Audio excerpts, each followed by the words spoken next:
So I'm going to give you now the take-home message of the first day of the PHC. So we begin with a special conference given by a transplant hepatologist well known from the community, Didier Samuel, who is now the new director of the National Institute for Earth and Medical Research, the INSERM, since 3 months. So Didier reminds us that the medical research in France fall from the 5th rank, world rank in 2000 down to the 10th world rank in the last 2 years. With a dramatic increase of the positions of China and a strong progression of Australia and Canada. But France goes down. However, hepatogastroenterology and is still a very important part of this medical research if you look at the impact factor. Didier reminds us the missions for us of INSERM, which is to initiate, develop, and coordinate the biomedical research of excellence. The budget of this agency is 1 billion euros per year, with 35% coming from external resource.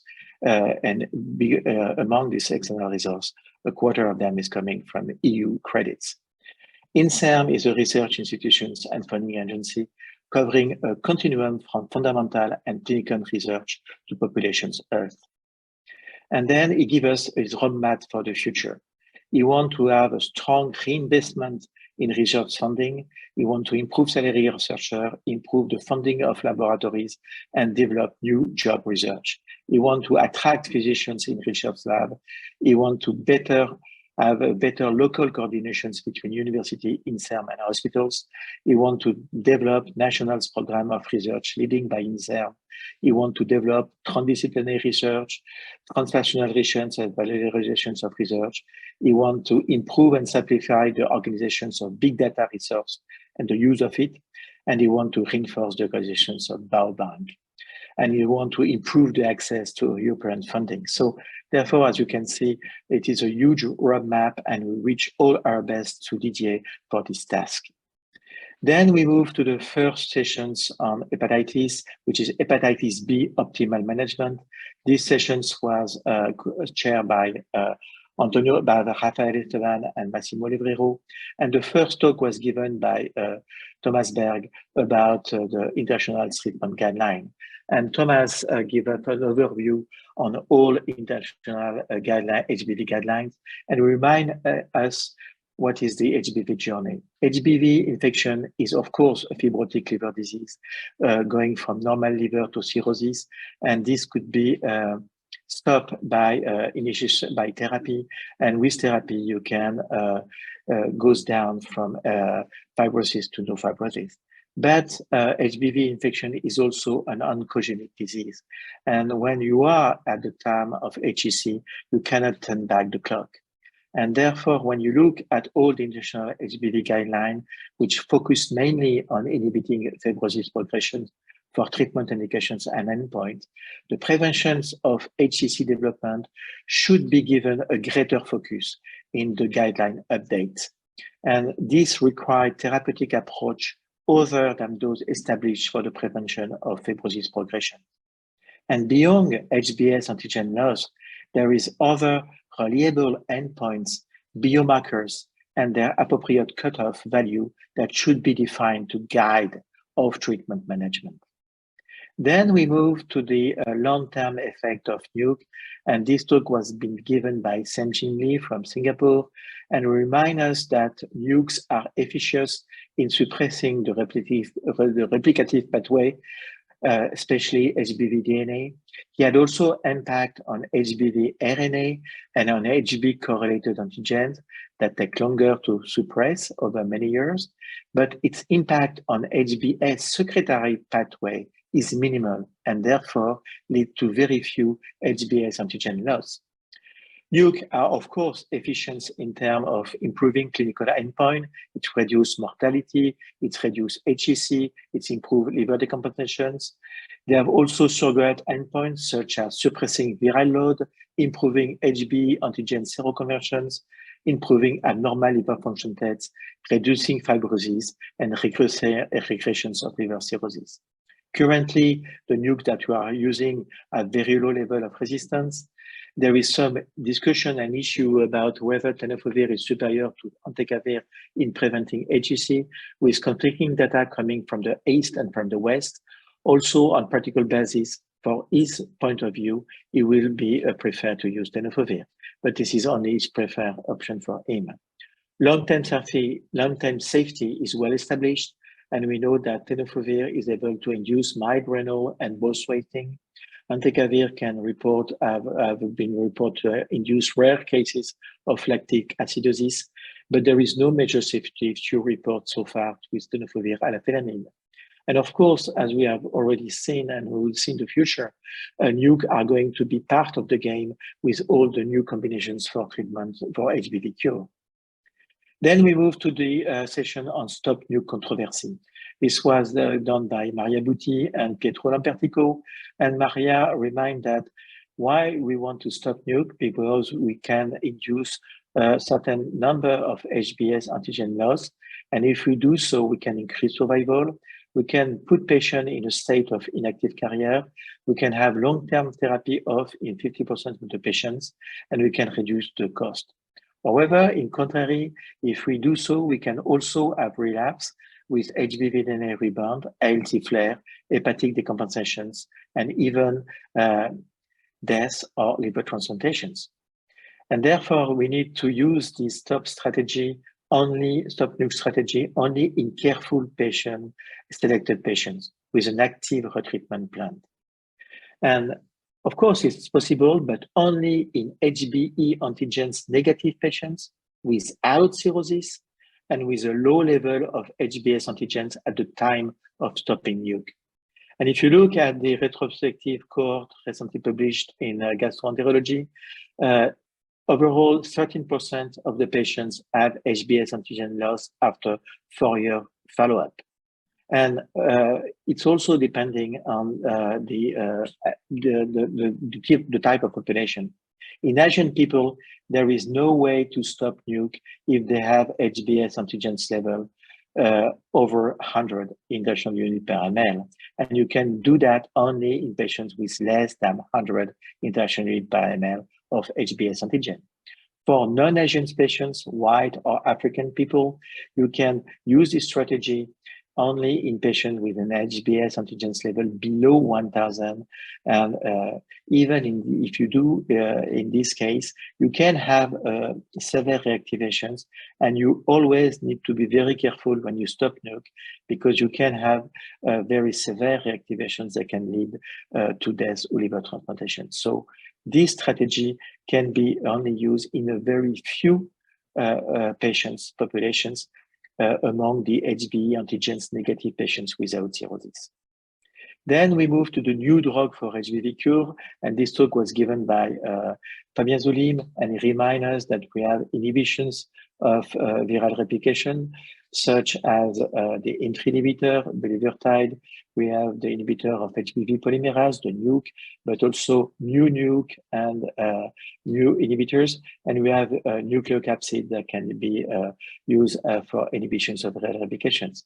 There is a drug that are viral antigen reductions, the drug that can reduce the viral RNA, that's the silencing RNA, these ASO, the antisense oligonucleotide, and also the RNA and the RNA destabilizer. And we have also drugs that target HBs antigen release, and that's the NAPS, the REP 2139 and the REP 2169.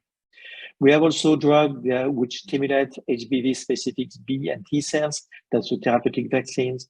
We can use also exogenous HBs monoclonal antibody, and we can invigorate immunity response by using either invigorate the innate immunity by using TLR7 and TLR8, and we can reinvigorate the immune, and we can use immune checkpoints like anti-PD-1, anti-PD-L1, and PD-L1 LNA or oral PD-L1. So there is a huge number of drugs that can be used. And new clinical trial design is always using combinations of direct antiviral with an immune stimulations. And so Fabien goes through the current presentations, and in most of these presentations, the number of patients who achieve HBV cure and functional cure is still very limited and minimal, and mostly reduced to patients with initially low level of HBs antigen titer. And therefore, there is also perspective with more innovations to come, with now drugs that are directly targeting cccDNA, that's the small molecule, the gene editing, and the cccDNA silencing. And there is also a new strategy to redirect T cells to infect hepatocytes. So all these strategies are currently in a very early phase of development, but this provides really new hopes for achieving HBV cure. Then we move to the award, HPC award, which was given to Norah TERRAULT. Norah gave us a very nice presentations on liver transplantations today and tomorrow. And she's a very well-known transplant hepatologist. And she gave us very nice insight about what we are currently doing and what we could do in the future. And then we move to the second sessions on hepatitis delta, which was leading and shared by Mario Rizzetto on therapeutic advance. First talk was given by Vasily Isakov from Russia, and he really shows that the epidemiology of hepatitis delta need to be revisited. The global prevalence of HDV is unknown, and the estimated number of patients varied from hundreds of thousands up to 10 millions. There is a wide variations of prevalence in different populations and groups with endemic HDV spots and pockets. There is scarce and low quality data in many regions, and there is an absence of universal screening in HBs antigens positive populations. And in many countries in which vaccinations against HBV was implemented for many years, Delta fell down, and the minority of new cases are related to migrations from endemic area. And of course, Vasily reminds us that HDV RNA is associated to increased risk of morbidity, mortality in comparisons with HDV RNA negative patients and HBS patients. And he really focused on the fact that reflex testing for HDV should be universally accepted, as it's dramatically increased the number of HDV cases, reveal and provide us reliable data about HDV prevalence. But its cost efficacy in all populations need to be proven. Then we move to the use of PEG interferon for Delta. PEG interferon was the only drug used for Delta for decades, and Raimundo Parana from Brazil reminds us the result, which is quite disappointing. Only between 25 to 30% of the patients has a sustained suppression of HDV RNA 20 weeks after the end of treatment. And it reminds us most of the guidelines, the previous guideline showing that PEG interferon for at least 48 weeks is currently the treatment of choice in HBV co-infected patients with compensated liver disease. In HBV patients with ongoing HBV DNA replications, nuke therapy should be had in addition to PEG, and PEG treatment can be continued until 24 weeks, irrespective of on-treatment response pattern, if it is well tolerated. Just remind us that there is no real stopping rule for Delta. So PEG is not the best drug for Delta. And now we have new drug for Delta, as demonstrated by Heiner Bedemeyer, who talk about and show us the data on bulevirtide, which has been approved by EMA, and which is the current treatment for Delta hepatitis. And it shows that we have virological and biochemical response in most patients, but there is still some question mark. How long do we need to treat these patients? How could we treat decompensated cirrhotic patients? And do we need to combine bulevirtide with PEG interferon? And he also told us about additional new treatment which are in clinical development, lonafarnib, which is currently in phase 3, the interferon lambda, which is also in phase 3. He showed us the data of the nucleic acid polymer, which have been presented and with very interesting results. And now there is more cases reported from the West, especially from France.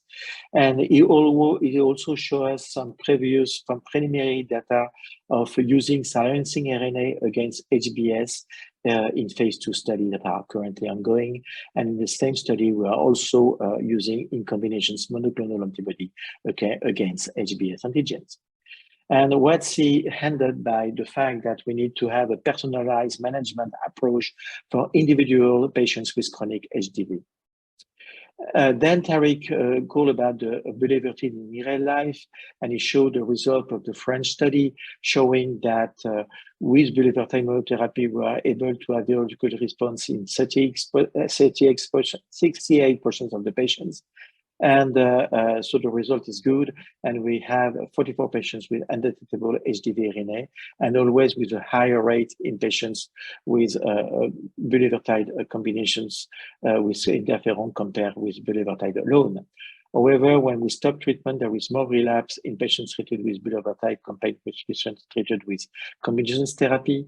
And in the ANERES study, we shows that the predictor of response at week 24 in multivariate analysis was the combinations of bulevirtide with interferon. And the Italian report us very interesting data on the use of bulevirtide monotherapy in cirrhotic patients, and showing that after 72 weeks of treatment, 63% of the patients achieve a combined virological and biochemical response. Then we move to the state-of-the architecture given by Robert Barucchi on air pollutions and the liver, including liver cancer. And what Robert reminds us is that air pollution is the major contributor to total pollution deaths toll. 7 million deaths per year is coming from air pollution. What he also demonstrates is that there is strong evidence for the effect of air pollution on liver metabolic disease. It is still epidemiologic and experimental evidence. There is some evidence for the effects of the particulate matter on liver cancer mortality. There is a possible effect of particulate matters on liver cancer, and there is genotoxic and not genotoxic carcinogens in air pollution component. So there is evidence for an effect of air pollutant component on metastasis for some cancer locations.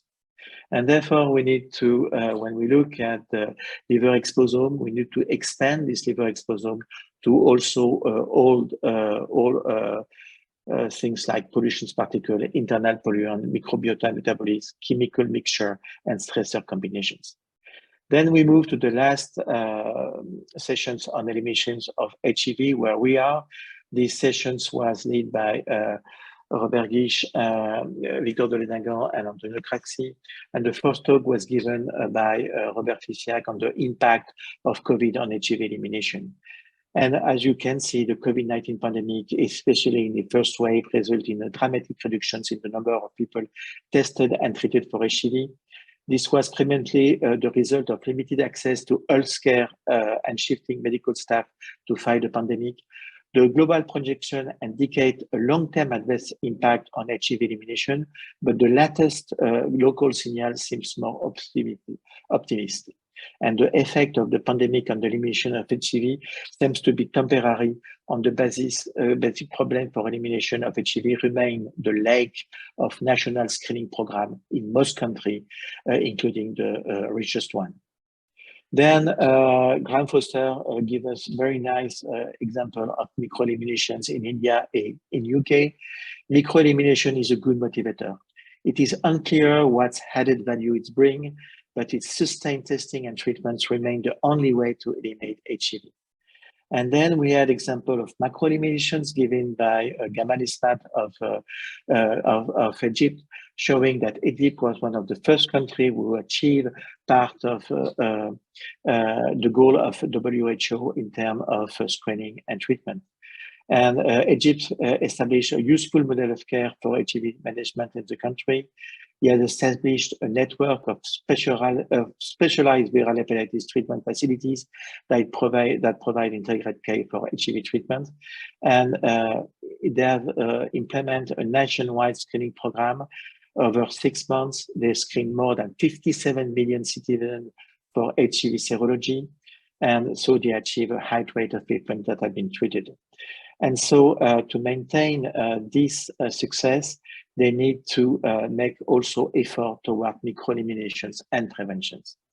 And then lastly, Stefan Susan give us a worldwide overview of where we are. Currently, we have a decreased number of HCV patients with only 57 million people worldwide.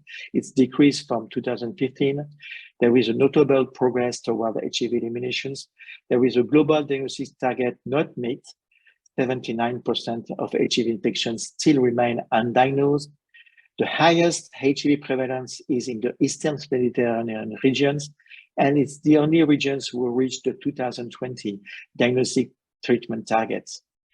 Achievement of the WHO eliminations target for 2030 will be achieved in 11 countries, but 22 countries will not achieve it, and will achieve between 2031 and 2050. There is, of course, a negative effect of COVID pandemic-19 on the HIV screening and treatment. And several countries have a very successful eliminations plan. And there is a global strategy that needs to be scaled up in order to screen and link patient to care. And with that, I think we go through all the major presentations of the journey, and I would like to thank you for your attention. And I would like to give a great thanks to all speakers who provide me their presentations.